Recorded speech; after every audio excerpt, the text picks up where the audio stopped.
आज का new competition है रॉक पेपर सीजर। चलो स्टार्ट।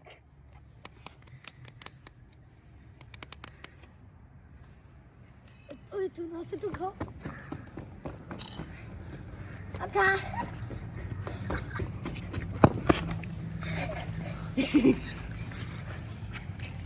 ये नहीं आया।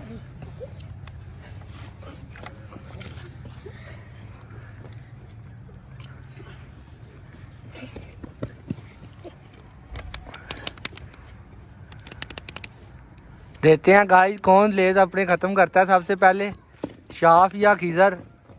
अब पता चल जाता है अभी 5 मिनट में।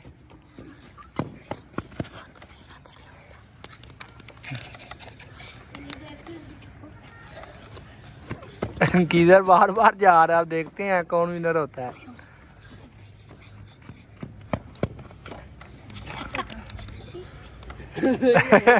वो फिर चला गया खीजर। खीजर हार गया। खीजर खीजर फिर चला गया। आज देखते हैं कौन विनर होता है।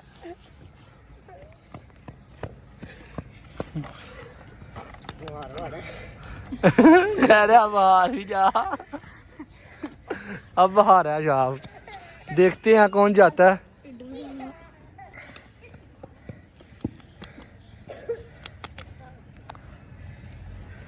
इतने भाग रहे इसने भाग रहा है। गीजर हार गया भाई, गीजर थक गया। शाप विनर हो गया। शाप को अब हम 5000 रुपया नाम देंगे।